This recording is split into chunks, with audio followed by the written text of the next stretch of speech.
Madame, mademoiselle, monsieur, bienvenue à Metro News. Voici les principaux titres qui seront développés aujourd'hui. Quelques jours après le passage de l'ouragan Matthew, le pays est à l'heure du bilan. Les chiffres disponibles témoignent de l'ampleur de la catastrophe. Présentation par le gouvernement d'un plan de contingence. Entre-temps, la situation demeure préoccupante dans le département de la Grand'Anse, les principales communes demeurant inaccessibles. Coup de théâtre. Le commissaire Danton Léger n'a pas été transféré à Jacmel comme l'avait annoncé le ministère de la Justice. L'ouragan Matthew a provoqué des pertes humaines et matérielles énormes, notamment dans les départements des Nippes, du Sud, du Sud-Est et de la Grand'Anse. Les autorités gouvernementales haïtiennes ne disposaient pas des derniers bilans partiels réalisés par les autorités locales.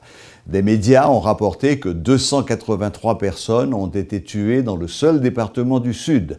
Ce bilan, communiqué par les responsables régionaux de la protection civile, fait état de 90 morts à Chantal et 85 aux Anglais. Le ministre de l'Intérieur, François-Annick Joseph, avait fait état de 172 morts, mais avait précisé qu'il s'agit d'un bilan très partiel. La presse internationale parle, elle, de plus de 800 morts. Plus de 28 000 maisons ont été endommagées ou détruites, ont indiqué les responsables de la direction de la protection civile. Le ministre Joseph a fait savoir que le gouvernement entend prendre en charge le dossier de la reconstruction. Quelques 80% des bâtiments de Jérémie, Grand'Anse, comptant environ 30 000 habitants, ont été rasés, selon Jean-Michel Vigreux, directeur de l'ONG Care Haiti. Le gouvernement avoue que l'ampleur des pertes dans la Grand'Anse reste inconnue. Le chef de l'État, Jocelyn Privert, et le Premier ministre, Enex Jean-Charles, ont présenté jeudi le plan de contingence de l'État haïtien dans les régions touchées par l'ouragan Matthew. Ce plan a été élaboré lors d'un conseil des ministres spécial le jeudi 6 octobre 2016. Le président provisoire Jocelyn Privert a effectué au cours des dernières 48 heures plusieurs survols des régions les plus touchées par l'ouragan. Le chef de l'État confirme que la situation de nombreuses villes de la péninsule du Sud est indescriptible. Monsieur Privert, accompagné de quelques responsables de la direction de la protection civile, s'est rendu une nouvelle fois à Dame-Marie afin de s'entretenir avec les autorités locales. Dame-Marie, dans la Grand'Anse, est considérée comme l'une des communes les plus touchées par l'ouragan. Des hélicoptères ont réalisé mercredi des opérations d'identification de zones d'atterrissage en vue de permettre l'acheminement de l'aide. Après l'effondrement du pont La Digue, près de Petit-Goâve, le ministère des Travaux publics a frayé une nouvelle voie terrestre vers le département du Sud. Le président provisoire a fait état des actions réalisées afin d'évaluer l'ampleur des dégâts et d'apporter une assistance aux sinistrés et surtout de mettre sans délai à la disposition des personnes affectées des produits de première nécessité et des médicaments. Il a également mis l'accent sur la nécessité de mettre en place des actions structurantes à moyen terme qui doivent permettre de reconstruire les villes, les maisons et les infrastructures endommagées. Une rareté de produits alimentaires est constatée dans plusieurs marchés au niveau de la région métropolitaine de Port-au-Prince. Selon des commerçants, cette pénurie de vivres alimentaires est due au fait que les camions qui transportent ces marchandises n'arrivent pas à accéder à la capitale en raison de l'effondrement du pont de la Digue au niveau de Petit-Goâve. Quelques jours après le passage de l'ouragan Mathieu qui a causé beaucoup de dégâts à travers le pays, dans les marchés, les prix de certains produits ont subi une hausse importante. Selon une marchande d'igname et de patates douces, il est impossible de trouver ces produits, quel que soit le prix offert, parce que les producteurs ont été les principales victimes de l'ouragan. Jérémie, au Cap, dans des dépôt, ça va venir manger la malache. Ok, chaque heure pour ça ou pour acheter? On va l'acheter chaque matin. Les lundis, les mardis, les mercredis, les jeudis, les bons dieux font mon petit bail à terre. Ok, ça veut tout pas gagner l'œuf fixe pour gagner quoi non bon. Pour bagaille pour vous stop nous, $50 même $200 même 200 malache. OK. Mais depuis m'bagay on pas vendre ni tout m'pa déplacer. OK. Et matin là, on va l'acheter. Matin mal m'pa vendre comme ça. Toutefois, les prix des produits importés n'ont pas changé, a confirmé une commerçante qui souhaite que les autorités assistent les paysans sinistrés. Yo pas mettre magasin de l'État pour un petit bagage pour acheter pour battre ti moun yo. Et ti moun ka poti prendre bagage pour tout l'autre pour acheter. Sans gens pour battre ti moun yo. On gen 11 ti moun même chita la kala yo pas ka l'école. L'État pas jamais mandé ça. Notons que les marchands ont révélé que les produits qu'ils vendent ont été achetés avant le passage de l'ouragan parce que depuis quelques jours, il n'y a plus d'arrivée de produits alimentaires en provenance des provinces à Port-au-Prince.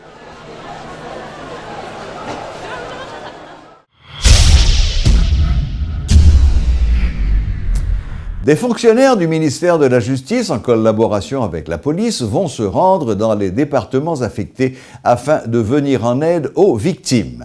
Accompagné du directeur général de la PNH et de plusieurs chefs de parquet ce vendredi, le ministre de la Justice, Camille Edouard Junior, a indiqué que de nombreux tribunaux ainsi que plusieurs commissariats ont été endommagés ou détruits.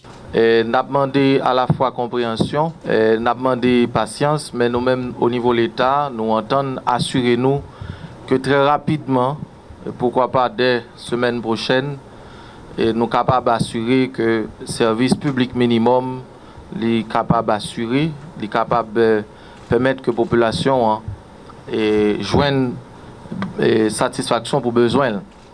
Évidemment, nous comprenons. Et nous-mêmes, Port-au-Prince, même si nous frappons, nous avons un chiffre, malheureusement, le nombre de morts a augmenté. Mais c'est l'infrastructure qui est très faible, et ceci depuis de nombreuses années. Mais en même temps, l'État n'a pas arrêté sans ne pas fonctionner. Ça a demandé que nous prenions d'autres dispositions. Nous vivons un moment qui est extrêmement difficile. C'est vrai que nous tous nous connaissons, nous avons une échéance électorale, nous avons une date. Et son situation extrêmement difficile. Côté que CEPA prend une décision, nous prenons acte de décision, ça. Mais nous croyons en même temps que service public justice et état civil doivent rester fonctionnels. Parce que quand il y a des gens qui perdent du papier d'identité, qui perdent du acte de naissance, et dans ce sens, ça, nous avons instruction à directeur général ministère justice et sécurité publique pour les aller personnellement, même j'ai demandé, le directeur général PNH l'a fait ça, et que le fait lui, pour la faire évaluation dans toute juridiction, particulièrement dans ça qui est exposé. De son côté, le directeur général de la police, Michel-Ange Gédéon, a précisé que les 265 policiers affectés au département de la Grande-Anse sont sinistrés. Ces agents de la PNH sont actuellement dépourvus de tout et livrés à eux-mêmes, mais ils continuent malgré tout à protéger et servir la population. Gagner des communes, nous ne sommes pas capables de faire aucune communication avec eux de Jérémy Etan. C'est car il y a une commune dans le Dame-Marie, les Irois, Anse-Deno, où des dégâts étaient très considérables. Et je profite de tout saluer et travail force de l'ordre qui, au nombre de 256 policiers dans la zone ça, pour tout le département, ils ont tous sorti sinistrés. Ils ont sauvé seulement rat qui étaient sous eux, le cyclone. Mais ça n'a pas empêché, c'est eux-mêmes qui créent passage pour véhicules lorsqu'ils sortent dans les portes, dans les aérogares qui gagnent dans la grandeur. C'est eux qui ont fait route, c'est eux qui ont assisté les gens qui ont abri, c'est eux même qui ont mis de sécurité dans la ville. Et pendant que moi-même, Jérémy, hier, j'ai arrêté 4 jeunes garçons qui sont spécialisés dans racher les gens depuis le cyclone. Nous avons transporté nous dans le sud, côté que nous avons passé près de 2 heures de temps. C'était le même scénario pour salut. Méconnaissable. Ville de Caille, Chardonnière, inondée. Et nous avons joint des policiers motivés, déterminés pour faire le job qui se servi et protéger. Nous sommes allés dans NIP, c'est le même scénario. Donc, fort heureusement, sur tout policier que nous avons qui déployé dans la zone, et si vous êtes sinistré, certes, mais yo tout yo gen la vie et yo tout et camper pour yo capable faire job yo et aider population civile là. De nombreux réseaux d'adduction d'eau de la DINEPA ont été sévèrement endommagés, notamment dans les départements les plus touchés lors du passage de l'ouragan Matthew. C'est ce qu'a révélé le directeur général de l'institution. Lors d'une interview exclusive accordée à Radio et Télémétropole ce vendredi, Benito Dumais a fait savoir que des évaluations sont en train d'être faites afin de réparer les réseaux. Entre-temps, des équipes de la DINEPA ont entamé le processus de distribution d'eau traitée et de produits de potabilisation aux victimes, a précisé M. Dumais. En plus de problèmes qui sont liés à ce système, c'est un gros problème que nous craignons, c'est la question de l'épidémie. On est avec tout problème que sociaux, nous sommes obligés, fourrage, nous obligés épurer. Là, nous demandons très prudents. C'est ça que fait nous distribuer des produits qui pour aider les gens à traiter de l'eau. Premièrement, dans le cas de réponse que nous avons, nous avons de l'eau en bouteille ou bien en sachet. En même temps, nous avons de l'eau pour service, mais c'est de l'eau que nous-mêmes nous chlorons. Et ça fait, en plus de chloration que nous-mêmes nous faisons, nous avons des produits qui sont aquatables pour que nous sûrs et là, il y a des messages, nous avons nous vulgariser et équipe de terrain accompagner la population de manière à ce que le traitement ça, nous assurer que nous faisons pour que éviter que la maladie ne prenne la population, pas tomber sur la population. Tout département concerné déjà bénéficie de distribution. Mais samedi là, c'est nous préparons un stock qui est sous place, mais qu'on y a, nous allons renforcer et nous allons continuer avec nous allons porter produits, il y a des camions qui ont déplacé pour de l'eau, il y a des camions qui ont déplacé en plus. Donc là, c'est pour renforcer et la bouteille de l'eau à son première étape, la chloration on l'a donné. Nous avons mis des stations de potabilisation pour mettre nous traiter de l'eau, pendant que nous-mêmes, nous avons fait travail de réparation système. Peut-être ça prend un petit temps, et quelques semaines, 2 ou 3 semaines, un mois. Mais ce que nous voulons sûr, que la population gagne de l'eau, et on de l'eau de qualité, pour éviter toute maladie que tu as gagné. Coup de théâtre. Le commissaire Jean Danton-Léger n'a pas été transféré à Jacmel comme l'avait annoncé le ministre de la Justice.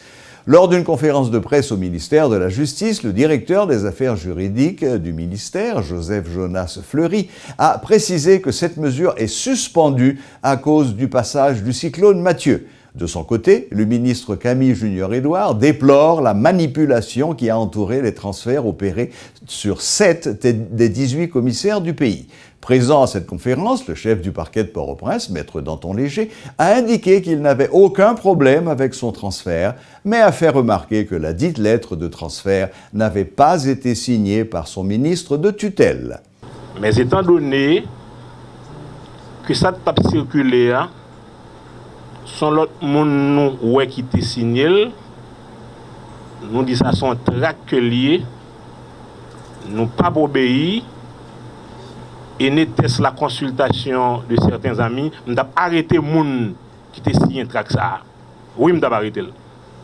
Parce que en rotation sont mesures administratives importantes, seul titulaire ou bien s'il bail l'autre monde mandat pour faire ça qu'il doit faire.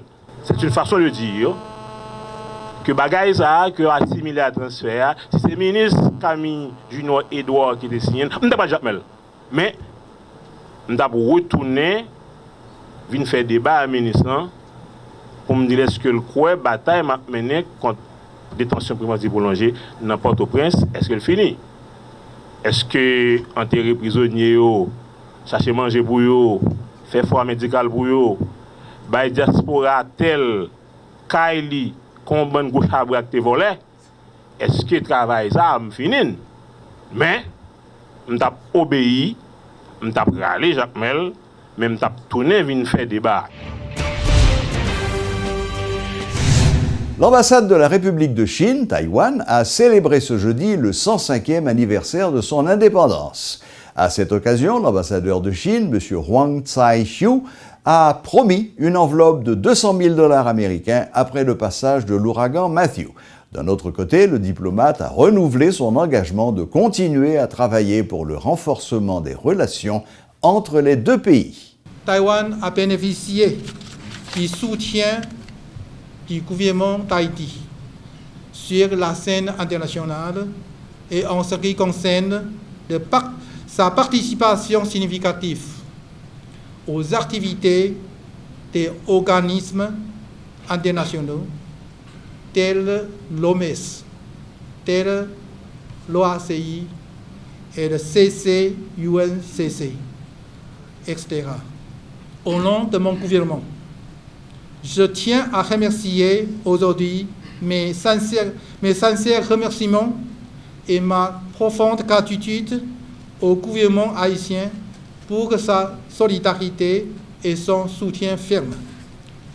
Haïti est en train de traverser une période difficile. Je salue le courage du peuple et la détermination du gouvernement haïtien.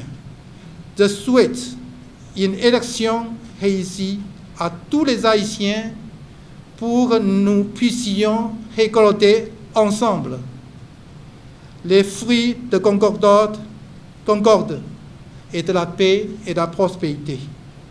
Chers amis, en ce jour de notre fête nationale, au nom de mon gouvernement, je renouvelle au peuple et gouvernement haïtien mes sentiments d'amitié les plus sincères. Ainsi, je réitère l'engagement du gouvernement taïwanais à continuer à la quête de progrès durable de la République d'Haïti. Vive la République d'Haïti, vive la République de Chine, Taïwan, vive l'amitié Haïti-Taïwan. Je vous remercie.